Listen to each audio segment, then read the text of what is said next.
Mis padres siempre decían que mi novia era interesada y me dejaría, pero cuando me hice millonario gracias a ella, vinieron a felicitarla. Los miró y dijo, el interés lo tenían ustedes. Todo empezó con un ella te va a dejar en cuanto se le cruce a alguien con billete. Dicho sin siquiera bajar la voz, como si no importara que Maya estuviera a 2 metros sirviendo el café que ella misma había preparado para recibirlos. Mis papás, que siempre han tenido esa extraña habilidad para disfrazar la crueldad con supuesta preocupación, se plantaron en nuestro apartamento como si estuvieran bajando de una limusina y no del Hyundai prestado de mi hermano. Fue una visita incómoda desde el primer minuto. Llegaron con cara de funeral, mirándolo todo con una mezcla de desdén y lástima. Las paredes descascaradas, la mesa plegable que hacía de comedor, las cajas de libros que aún usábamos como repisas, y el colchón inflable en la sala, porque la cama de verdad la teníamos en un storage. Pero lo peor fue el juicio disfrazado de consejo. Mi mamá, con su eterno tono pasivo-agresivo, dijo que Maya era demasiado lista y bonita para quedarse en esta vida de fracasos contigo, y que probablemente me acompañaba solo por no soltarme antes de que terminara su máster y le sirviera de algo. Mi papá, menos sutil, soltó algo como, no te ciegues, hijo. Las mujeres así no se casan con hombres sin un centavo. Usan a uno hasta que consiguen lo que quieren. Yo, que por dentro estaba hirviendo, pero intentando mantener la compostura por respeto a Maya, respondí que si había alguien en ese apartamento que no estaba ahí por interés, era precisamente ella. Porque mientras todos me decían que dejara mis inventos de paneles solares flexibles y consiguiera un trabajo de oficina, ella fue la única que me miró a los ojos y me dijo que apostara por mi idea, que no conocía a nadie con tanta hambre de hacer algo grande. Y no lo dijo en plan de halago barato. Dijo, sabiendo que estábamos jodidos, que nos comíamos arroz con atún 5 veces por semana, que teníamos que medir cada centavo y que mi cuenta de banco estaba en números rojos más seguido de lo que admitía. Y aún así, me ayudó a convertir el prototipo que armamos con piezas recicladas de eBay y placas viejas de computadoras portátiles en algo más que un pasatiempo. Mientras ellos me llamaban cada semana a decirme que me dejara de pendejadas, ella imprimía planos, hacía simulaciones desde su computador moribundo, escribía correos a posibles inversores con una seguridad que ni yo tenía. Maya no solo me acompañaba, me empujaba. Pero claro, eso no cabía en la lógica retorcida de mis padres. Para ellos, Maya era como una parásita elegante, una mujer que sonreía bonito mientras me exprimía las pocas ilusiones que tenía. Mi madre incluso llegó a decir durante esa visita que tenía miedo de que yo estuviera enamorado de una ilusión y que no quería que terminara como mi tío Andrés, que lo dejó su esposa y le quitó hasta la cafetera. Hay que ser precavido, hijo. Ya sabes cómo son algunas mujeres. Solo dan mientras reciben algo, dijo, como si no se diera cuenta de que lo que Maya y yo teníamos no era un trato de conveniencia, sino un pacto silencioso de resistencia. Porque eso fue lo que nos tocó, resistir. Resistir la pobreza, la incertidumbre, el miedo a fallar. Resistir también la presión de quienes, como mis padres, jamás creyeron en nosotros, y que cada vez que podían dejaban caer el comentario venenoso, la duda camuflada, la advertencia maliciosa. Después de esa visita, recuerdo que cerramos la puerta y nos quedamos en silencio largo rato. Maya no lloró, no gritó, no se hizo la víctima. Simplemente se sentó en la cama. Me miró con una calma que no tenía nada de resignación y me dijo que ella sabía quién era, que no necesitaba convencer a nadie y que si algún día esto funcionaba, y sí dijo esto, refiriéndose a todo, al proyecto, a nuestra relación, a la vida que intentábamos construir, los que hoy dudaban iban a ser los primeros en intentar colarse para salir en la foto y que llegado ese momento, ella iba a saber perfectamente qué decir. No era una promesa rencorosa, era un hecho. A partir de ahí, las cosas no se volvieron más fáciles, pero sí más claras. Corté la comunicación con mis padres por un tiempo, no por cobardía, sino por salud mental. No podía seguir cargando con el peso de sus expectativas, de su idea de éxito basada en tener un seguro médico, un carro financiado y una esposa obediente. Nosotros estábamos construyendo algo distinto, más incierto, pero nuestro. Y si íbamos a caernos, que fuera por nuestra cuenta, no por seguir consejos de gente que nunca creyó posible nada fuera del molde. Ahí empezó todo, no con un triunfo espectacular, ni con una inversión millonaria, sino con una pareja rota por dentro de tanto aguantar el desprecio de quienes deberían habernos apoyado. Fue con esa rabia, con esa necesidad de demostrar que no estábamos equivocados, que empezamos a tomar decisiones más grandes, a correr riesgos más salvajes. Maya, con sus hojas de cálculo garabateadas en papel bond, yo durmiendo apenas 3 horas por noche y soldando piezas hasta que las manos me dolían.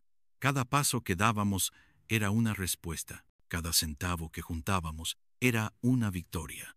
Y cada vez que mis padres me escribían para recordarme que todavía podía volver a casa, más claro, me quedaba que no quería volver nunca, a donde no se me creía capaz de nada. La verdadera historia de todo esto no empieza con una empresa exitosa. Empieza con 2 personas que fueron tratadas como fracasados, que apostaron todo sin garantías y que decidieron desde lo más profundo que no iban a perdonar a quienes los miraron desde arriba mientras estaban abajo. Porque la venganza no se planea, se construye. Y nosotros ya habíamos puesto los cimientos. Actualización 1.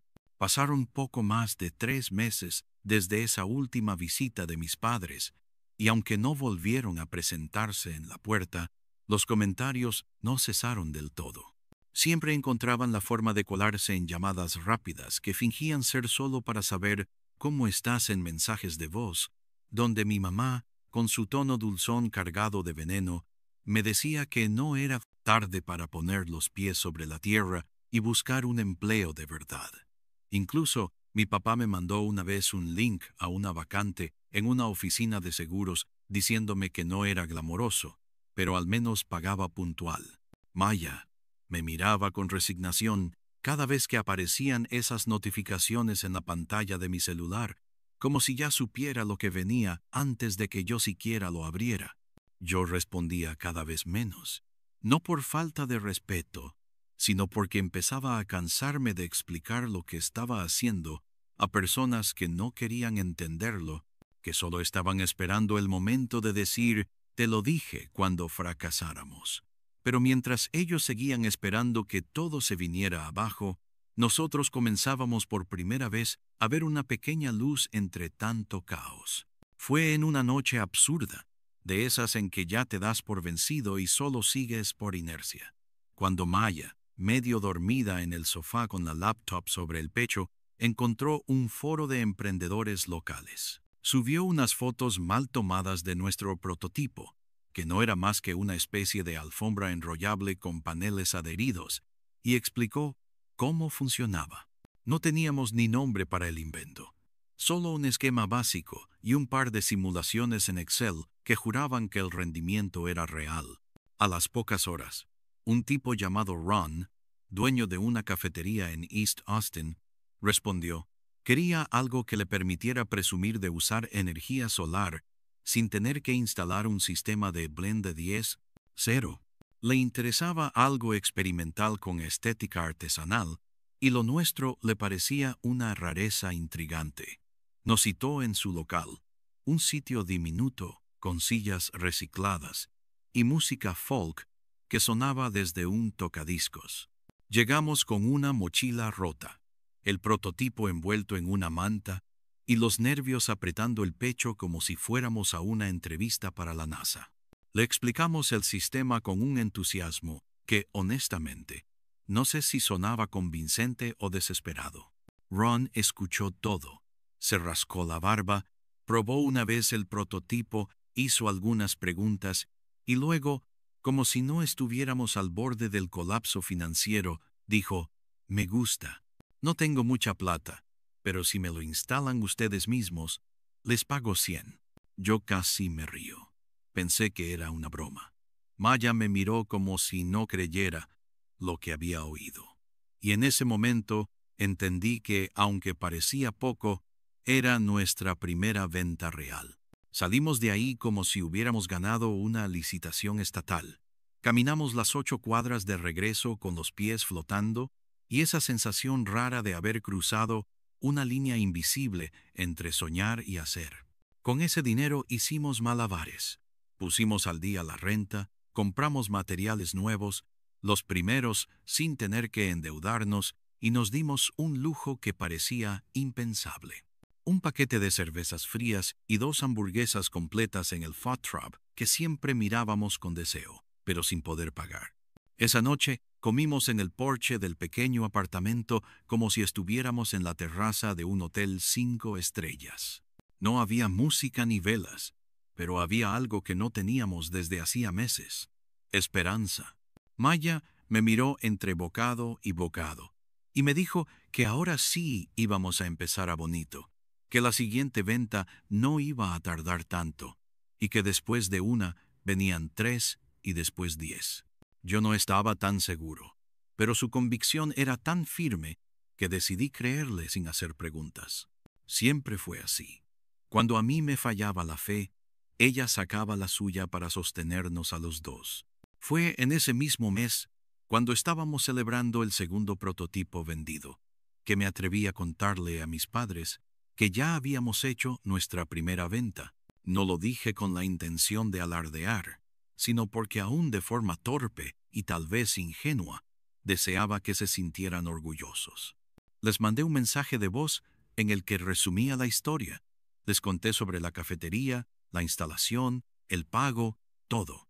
Y la respuesta fue brutal.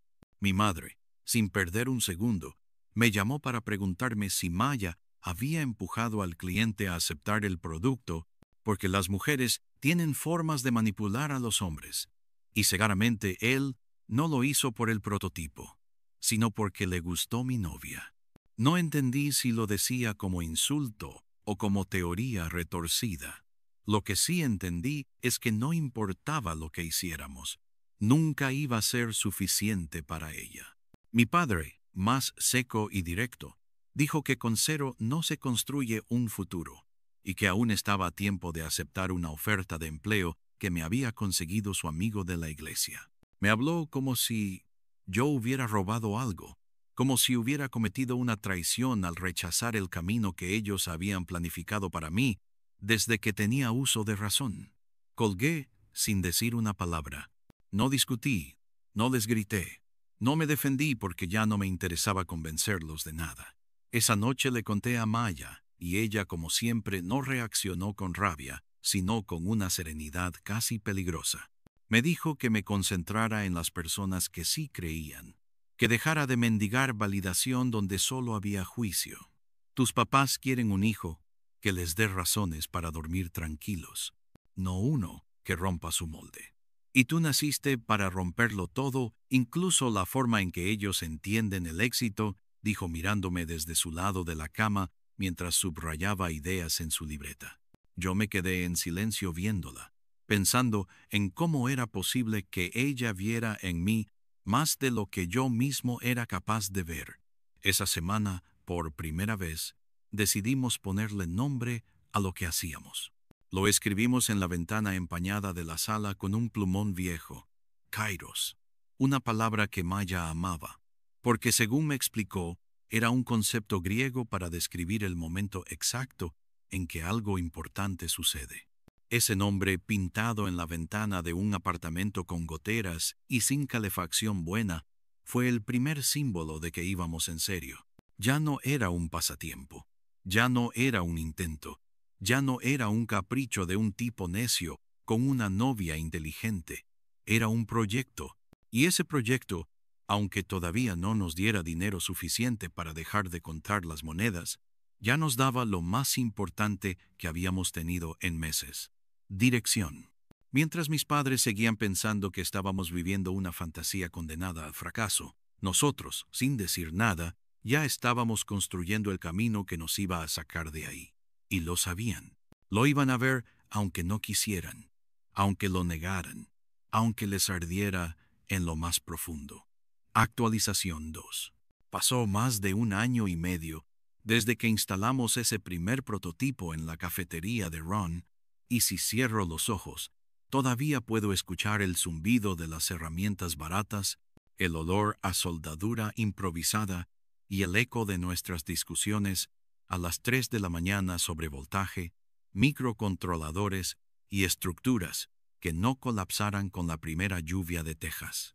No teníamos vacaciones, ni fines de semana, ni estabilidad alguna, pero sí algo que no se compra: una fe obstinada que ni el cansancio ni el escepticismo lograban aplastar. No éramos una empresa todavía, éramos dos locos con una idea, pero esa idea empezó a caminar sola. Una publicación en Reddit, una foto de un cliente que etiquetó nuestro panel enrollable en Instagram y un boca a boca que se fue colando en conversaciones de cafeterías, ferias de innovación y pequeños negocios con hambre de independencia energética nos abrieron puertas que ni sabíamos que existían. Un tipo que administraba 5 mini-markets en Dallas nos llamó, probó el prototipo y al mes siguiente ya estaba firmando un contrato para instalar nuestros paneles en todas sus tiendas. Recuerdo que firmamos el contrato sobre una mesa de aluminio en una oficina compartida que rentábamos por horas y que todavía olía a pintura fresca. No teníamos abogado ni contador ni idea de cómo negociar términos legales.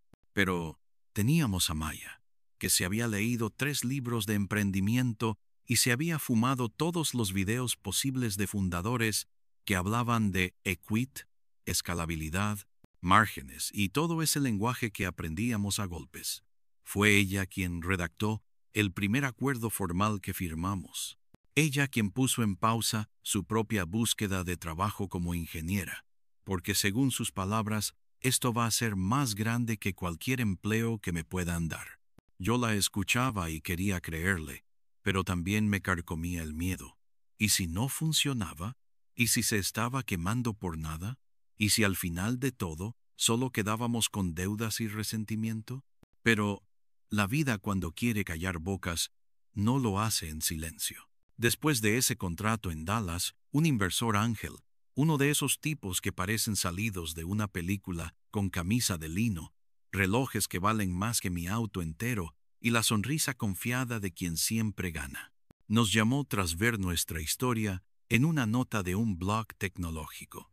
Nos pidió una presentación, se la dimos en una cafetería con Wi-Fi inestable y una presentación de PowerPoint a medio armar. Nos hizo preguntas durísimas. Cuestionó nuestras proyecciones. Se rió en un momento en que Maya se trabó con un término técnico, pero al final dijo: me interesa porque ustedes no solo tienen el producto, tienen el hambre. 2 semanas después, firmamos una ronda de inversión por millones de dólares. No me lo creía. Firmé con las manos sudadas, tratando de no pensar que eso era más dinero del que jamás había imaginado manejar.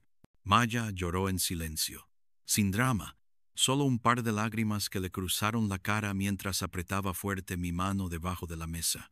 Con ese dinero hicimos lo que nadie esperaba. Lo usamos con cabeza. No compramos autos de lujo, no salimos a celebrar a restaurantes caros, no nos mudamos a una mansión, nos pasamos a una casa modesta en South Congress, lo suficientemente grande para tener una habitación destinada solo a planos, pruebas y pizarras llenas de garabatos. Rentamos una pequeña oficina con 2 escritorios y compramos el primer lote grande de materiales sin necesidad de pedirle nada a nadie. Empezamos a contratar gente uno por uno, personas igual de hambrientas que nosotros, diseñadores, técnicos, incluso una estudiante recién graduada que quería aprender y que aceptó trabajar medio tiempo solo por la experiencia. Éramos un equipo pequeño, pero cada uno sabía lo que estábamos construyendo. Fue entonces, en medio de ese frenesí de crecimiento, que volví a llamar a mis padres. Todavía tenía esa espinita clavada de querer compartir el triunfo con ellos, o al menos de que supieran que habían estado equivocados. Los llamé con la mejor intención, con el corazón hinchado de orgullo, y les conté todo. La ronda de inversión, el contrato con Dallas, la casa nueva. Lo dije con entusiasmo, esperando quizás una felicitación o aunque fuera aún, me alegra que estés bien. Pero lo que vino fue un baldado de agua helada. Mi mamá, en lugar de alegrarse, preguntó en qué nombre estaba todo. Yo, ingenuo, le dije que la empresa estaba a nombre de los dos, porque Maya y yo la habíamos construido juntos, que éramos socios en todo. Ella se quedó callada unos segundos, y luego, con esa voz que usa cuando cree que está dando el mejor consejo del mundo, me soltó que debería asegurarme de tener una cláusula que me protegiera si Maya decidía largarse con otro, o si las cosas no funcionaban. Dijo que conocía historias, que había visto a muchas mujeres treparse en la espalda de un hombre para después dejarlo como idiota. Mi papá fue incluso más directo. Me dijo que todo eso le sonaba muy bien, pero que no olvidara que no todo lo que brilla es oro, y que Maya tenía muy buena cara de ejecutiva, pero también de manipuladora. Dijo que estaba orgulloso de mí, pero que se notaba que yo estaba haciendo el trabajo duro, y que lo justo sería que ella se apartara un poco, que no siguiera adueñándose de algo que tú solito levantaste. No respondí, no me defendí, me limité a colgar. Esa vez no hubo discusión, no hubo gritos, no hubo llanto, solo una certeza fría y amarga. Mis padres nunca iban a reconocer a Maya por lo que era. Para ellos, siempre iba a ser la mujer que me desviaba, que me quitaba en lugar de darme. Y no importaba cuántos logros alcanzáramos, siempre le iban a colgar la etiqueta de interesada, como si no pudieran entender que lo que habíamos construido era tan suyo como mío. Cuando le conté a Maya, ella no se sorprendió, solo asintió, respiró hondo y me dijo que ahora más que nunca teníamos que seguir avanzando, no para demostrarles nada a ellos, sino para demostrarnos a nosotros que teníamos razón en apostar por lo que nadie quiso apostar. El día que vean que no solo no me fui, sino que fui yo quien los dejó afuera, quiero que se acuerden de esta llamada, dijo.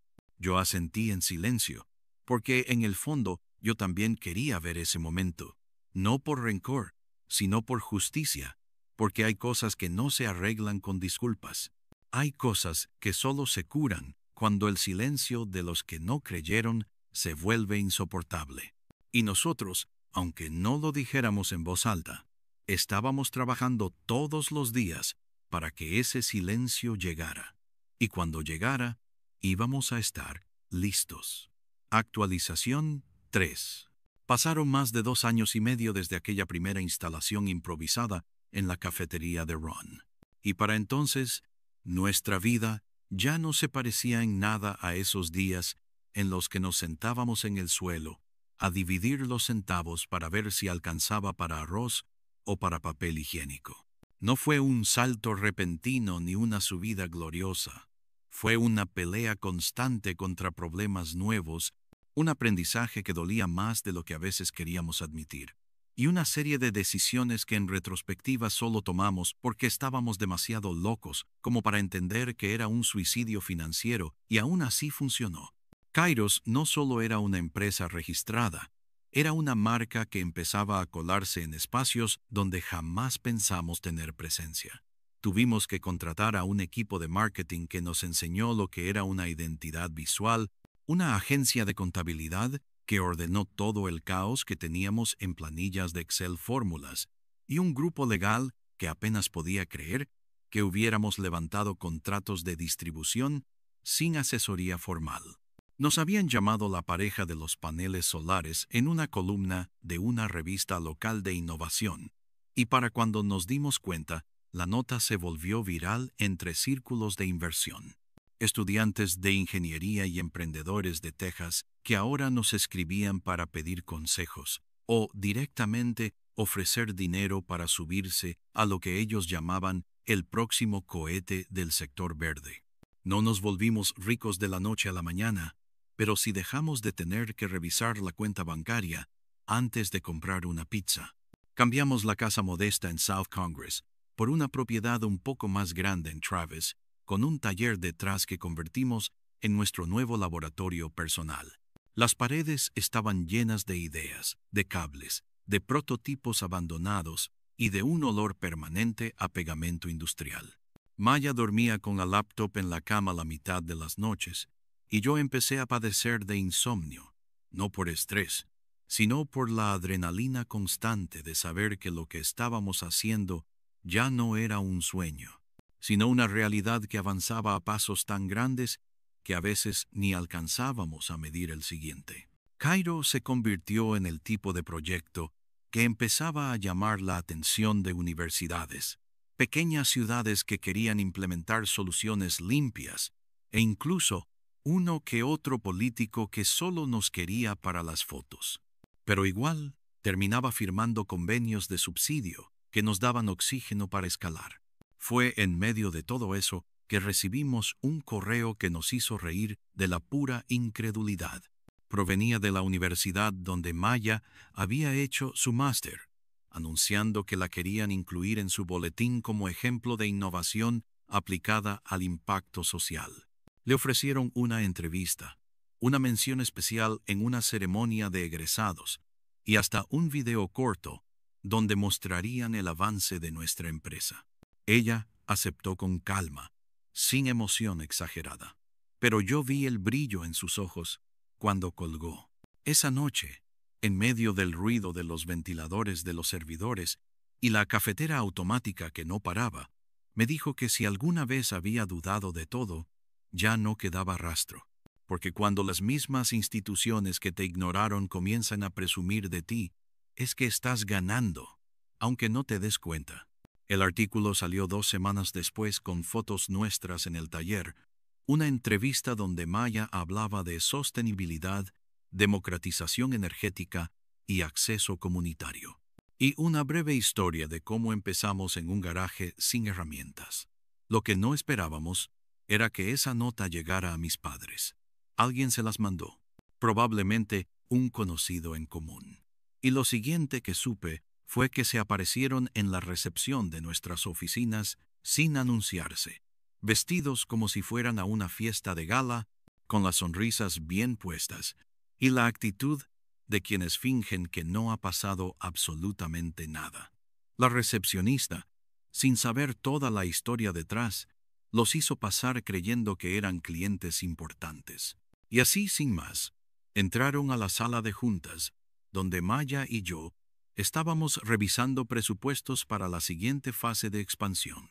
Verlos ahí, en medio de ese espacio que habíamos levantado con sudor y noches sin dormir, fue un shock. Mi papá tenía esa sonrisa incómoda de quien sabe que está fuera de lugar, pero intenta mantener la dignidad. Mi mamá, con su peinado perfectamente arreglado y ese perfume caro que siempre usa para aparentar estatus, se abalanzó a abrazarme como si los últimos años no hubieran existido. Yo no supe qué decir. Maya tampoco. Se sentaron sin esperar invitación y empezaron a soltar una serie de elogios que sonaban más a ensayo mal aprendido que a genuina admiración. Dijeron que estaban tan orgullosos de lo que habíamos logrado, que sabían desde el principio que había algo especial en esta idea, que estaban felices de haber estado equivocados, aunque claramente no asumían en ningún momento el daño que habían hecho. El clímax de la escena llegó cuando mi madre, mirando a Maya con una sonrisa fingida, le tomó la mano y le dijo que la felicitaba, que era evidente que había sido una gran influencia positiva en mi vida, y que gracias a ella yo había salido adelante. Maya no se inmutó, no cambió el tono de su voz, no alteró su postura, no me miró buscando aprobación. Se limitó a sostenerles la mirada a ambos y decirles, con una calma que dolía más que cualquier grito, que si alguien tenía interés en esta sala no era ella, que ella había estado desde el primer día, cuando no había nada más que dudas y deudas, que ella había empeñado sus cosas, trabajado gratis, llorado en silencio y soportado comentarios que nadie debería aguantar por el simple hecho de amar a alguien y que lo había hecho sin esperar nada a cambio, pero que ellos desde el primer día habían estado pendientes solo para ver si podían decir «te lo advertí», que habían usado la palabra interés como cuchillo y ahora venían a pedir aplausos como si nunca hubieran dudado. Hubo un silencio que duró más que cualquier respuesta. Mi madre intentó reír nerviosa y dijo que todo eso ya había quedado atrás. Maya simplemente se levantó y les dijo que debían salir, que ahí se trabajaba por hora y que no había tiempo para visitas no programadas. Yo no dije nada, no porque no tuviera palabras, sino porque entendí que no hacían falta. Se fueron incómodos, en silencio, y cuando la puerta se cerró, Maya volvió a su asiento, abrió su laptop y siguió trabajando como si nada hubiera pasado. Pero yo sabía que si había pasado algo, que algo en ella se había liberado, que esa frase, esa línea precisa, el interés lo tenían ustedes, había sido más que una respuesta. Fue un corte limpio, una forma de dejar claro que lo que no habían apoyado en su momento ya no merecía su aplauso. Ahora fue por fin el principio del final del poder que mis padres tenían sobre mí y se lo debía a ella como tantas otras cosas, como casi todo. Actualización 4. Pasaron 6 meses desde aquella visita incómoda en la oficina, y aunque en apariencia todo volvió a su cauce, yo sabía que algo se había fracturado de manera irreversible. Mis padres no volvieron a aparecer físicamente, pero comenzaron a orbitarnos de forma distinta, más cuidadosa, casi calculada. De pronto, los mensajes dejaron de tener ese tono condescendiente y empezaron a llenarse de frases como «Estamos muy contentos por ti» o «Maya ha demostrado ser muy capaz con una cortesía tan artificial que solo me provocaba más rechazo». Era evidente que no habían cambiado, que no se habían disculpado, que ni siquiera habían procesado la magnitud del desprecio que habían cultivado durante años. Lo que querían ahora no era redención, era espacio, presencia, un asiento en una mesa que jamás ayudaron a construir. Durante ese tiempo, la empresa creció a un ritmo brutal. Firmamos un acuerdo piloto con una comunidad en El Paso para abastecer a varias residencias de bajos ingresos con nuestra tecnología. Salimos en prensa nacional, recibimos invitaciones para paneles de sostenibilidad y charlas universitarias. Nos convertimos en una de esas historias que la gente usa como ejemplo de lo que es posible cuando se mezcla pasión con terquedad. Pero entre todas esas noticias, lo que más me marcó fue una conversación que tuvimos una noche cualquiera en la cocina, mientras esperábamos que la pasta estuviera lista. Maya, con una copa de vino en la mano y el rostro más tranquilo de lo habitual, me dijo sin rodeos que no había olvidado lo que mis padres nos hicieron, pero que tampoco pensaba cargar con rencor toda la vida, que el rencor, si no se transforma en estrategia, se pudre, y que si íbamos a vengarnos, teníamos que hacerlo con cabeza, no con corazón. El castigo más cruel para alguien como tu mamá no es que le griten, es que la dejen fuera, que mire desde lejos algo que pudo haber valorado y eligió despreciar. Dijo, yo asentí porque tenía razón, porque en el fondo yo también sabía que no bastaba con haber tenido éxito. Teníamos que administrar el poder que ahora teníamos con la misma precisión con la que ellos antes administraron su desprecio. Fue entonces cuando decidimos algo que no creí que llegaría jamás: permitirles invertir en la empresa, no porque necesitáramos el dinero, sino porque era el momento exacto para convertir su oportunismo en nuestra ventaja.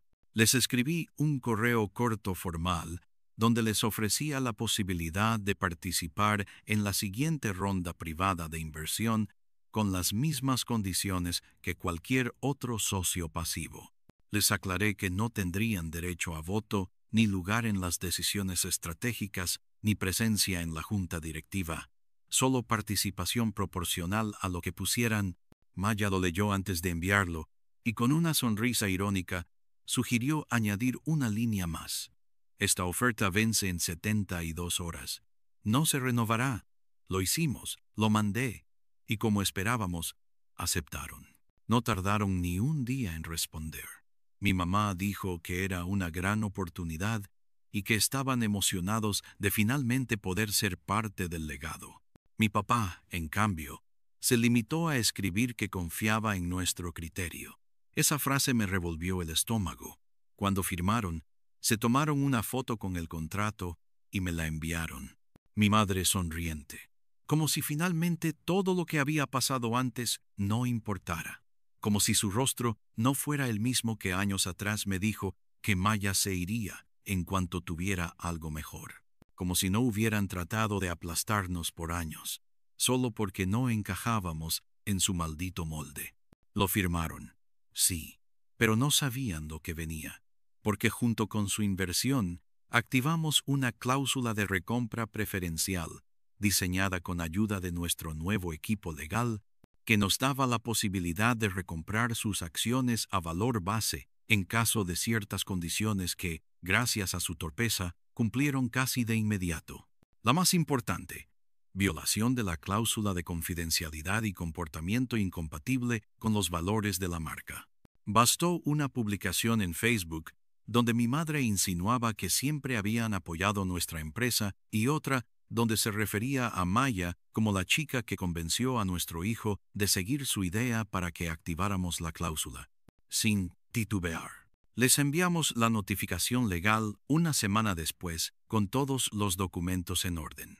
Les devolvimos su dinero con una ganancia mínima, apenas lo justo para que no pudieran quejarse legalmente.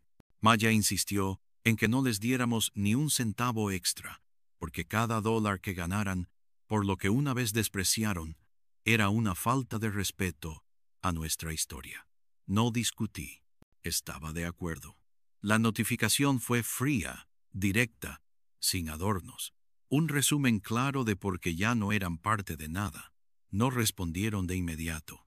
Pasaron 2 días de silencio, y luego recibí un mensaje de mi madre que simplemente decía: «No entiendo por qué haces esto. Somos tu familia». Lo leí 3 veces antes de borrar la conversación completa, porque esa palabra familia usada por ella sonaba más a chantaje que a verdad. Porque cuando tuvieron la oportunidad de serlo, nos pisotearon. Esa noche brindamos con tequila, sentados en el mismo porche donde años atrás comimos hamburguesas baratas con los billetes del primer contrato. Maya levantó la copa y me dijo que nunca había sentido tanta paz como ahora, que no era alegría ni celebración, era justicia. Justicia, por cada vez que tuvo que agachar la cabeza, por cada vez que se tragó un comentario condescendiente, por cada llamada que yo contesté con la voz temblorosa, porque tenía decepcionar a mis padres, por cada Navidad en la que tuvimos que fingir sonrisas entre cuchillos disfrazados de consejos, por cada maldito momento en que nos hicieron dudar de nosotros mismos. El aire esa noche era fresco, y por primera vez en mucho tiempo sentí que habíamos cerrado un capítulo, no con un portazo, sino con una firma elegante que los dejó exactamente donde merecían estar, fuera del camino, sin poder, sin historia, sin derecho a reclamar nada. Y lo mejor de todo es que no gritamos, no les dimos drama, no buscamos venganza explosiva. Solo los dejamos fuera del juego que ellos mismos intentaron sabotear. Y eso, sin lugar a dudas, fue lo más cruel que pudimos hacerles, porque a partir de ese día ya no éramos los hijos descarriados que aún podían volver al redil, éramos los dueños del tablero y ellos solo piezas descartadas. Actualización final. 1 año y medio después de haberlos dejado fuera con esa recompra silenciosa que los desplazó del juego sin derecho a pataleo, nuestras vidas estaban tan lejos de aquel apartamento sin calefacción que a veces parecía que todo lo vivido había sido una historia prestada, algo que recordábamos más como anécdota que como realidad. Kairos creció hasta convertirse en una empresa con presencia en 5 estados, con más de 60 empleados, 3 líneas de productos y una planta en Arizona que irónicamente ocupaba el mismo espacio donde alguna vez se nos rieron en la cara por no tener ni patentes. Recibíamos correos diarios de gobiernos locales, ONGs y universidades que querían implementar nuestros sistemas en comunidades marginadas.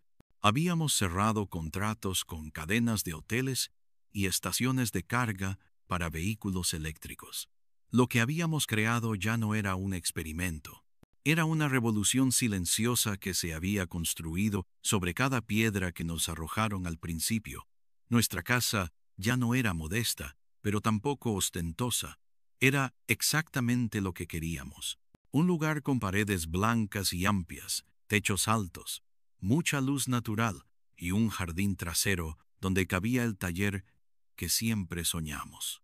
Maya convirtió la planta baja en una sala de diseño, con pizarras y pantallas, donde armaba simulaciones energéticas, mientras sonaba jazz de fondo. Yo instalé una estación de pruebas en el garaje para seguir trasteando con versiones mejoradas de nuestros paneles. No queríamos alejarnos de lo que nos unía, crear. Nos casamos en una ceremonia pequeña en Marfa con menos de 30 personas sin familia, que no hubiera estado cuando todo era ceniza. No hubo padre entregándome a la novia, ni madre llorando de emoción. Lo hicimos solos con la gente que realmente importaba. Maya caminó hacia mí con un vestido que ella misma diseñó, y cuando intercambiamos los votos, me miró y dijo que nuestra historia era el resultado de muchas puertas cerradas, pero también del valor de haber pateado algunas con fuerza. Después de la boda, mi madre intentó llamarme no una, sino varias veces.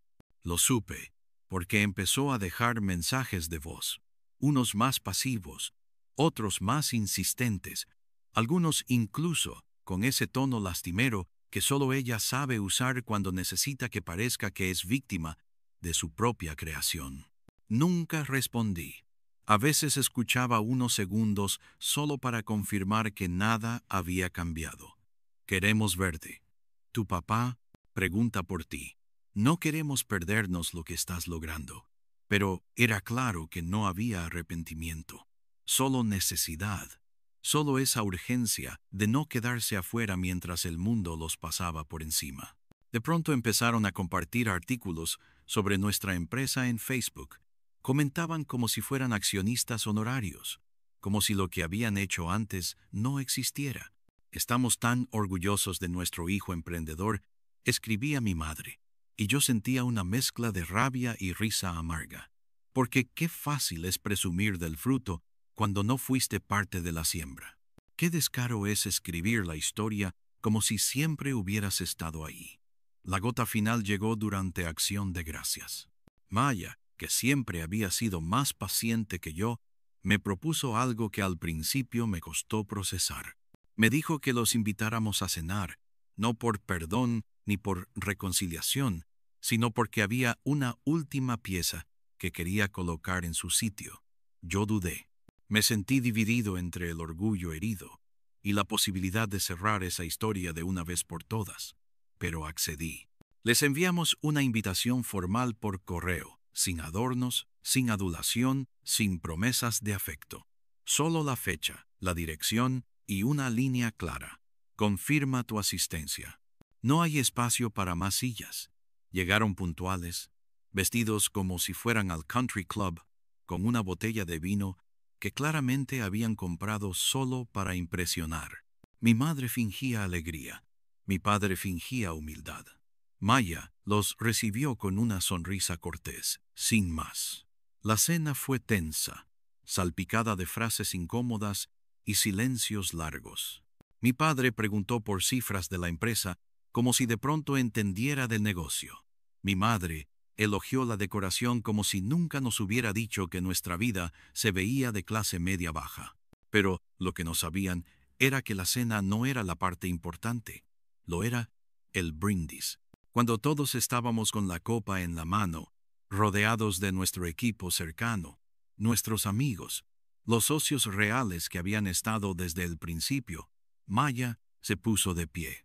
No hizo discurso largo, solo agradeció a quienes apostaron cuando nada estaba garantizado. Y luego, con la misma voz firme con la que había dicho el interés lo tenían ustedes, señaló que esa noche había alguien más que merecía una mención. Me miró y dijo que había sido testigo de todo lo que tragué en silencio por mantenerme leal a una familia que jamás lo fue conmigo. Que ella había visto cada vez que bajé la cabeza después de recibir un insulto disfrazado de consejo. Que había visto como incluso después de lograr todo, aún cargaba con la duda de si merecía celebrarlo. Les enviamos una invitación formal por correo, sin adornos, sin adulación, sin promesas de afecto. Solo la fecha, la dirección y una línea clara. Confirma tu asistencia. No hay espacio para más sillas.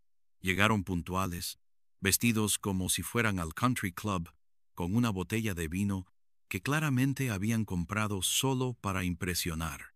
Mi madre fingía alegría, mi padre fingía humildad. Maya los recibió con una sonrisa cortés, sin más. La cena fue tensa, salpicada de frases incómodas y silencios largos. Mi padre preguntó por cifras de la empresa como si de pronto entendiera del negocio. Mi madre elogió la decoración como si nunca nos hubiera dicho que nuestra vida se veía de clase media baja. Pero lo que no sabían era que la cena no era la parte importante, lo era el brindis. Cuando todos estábamos con la copa en la mano, rodeados de nuestro equipo cercano, nuestros amigos, los socios reales que habían estado desde el principio, Maya se puso de pie. No hizo discurso largo. Solo agradeció a quienes apostaron cuando nada estaba garantizado. Y luego, con la misma voz firme con la que había dicho el interés lo tenían ustedes, señaló que esa noche había alguien más que merecía una mención. Me miró y dijo que había sido testigo de todo lo que tragué en silencio por mantenerme leal a una familia que jamás lo fue conmigo, que ella había visto cada vez que bajé la cabeza después de recibir un insulto disfrazado de consejo, que había visto como incluso después de lograr todo, aún cargaba con la duda de si merecía celebrarlo. Y por eso dijo, esta noche vamos a cerrar esa puerta para siempre. Extendió la mano, sacó un documento y con una tranquilidad aplastante lo puso sobre la mesa. Era la transferencia oficial del 100% de su participación mayoritaria de la empresa. A mí lo había hecho semanas atrás sin decirme nada. Maya, mi esposa, mi socia, mi compañera, había decidido dejar su nombre como codueña, solo a nivel simbólico, para que todo estuviera a mi nombre. Cuando pregunté por qué lo hizo, me miró frente a todos y dijo, porque quiero que a partir de hoy nadie pueda decir que te llevé a ningún lado. Te abrí el camino. Sí, pero fuiste tú quien lo cruzó. Y si tu familia alguna vez quiere reconocer a alguien, que te reconozcan solo a ti, aunque sea tarde, aunque ya no importe. Mi madre soltó los cubiertos. Mi padre bajó la mirada. Yo no dije nada. No hacía falta. Había pasado demasiado tiempo queriendo una disculpa que jamás iba a llegar.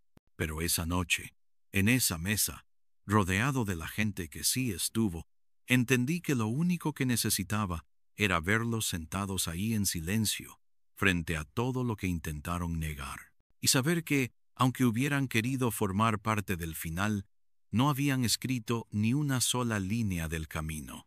Todo había sido construido sin ellos, y eso por fin era suficiente.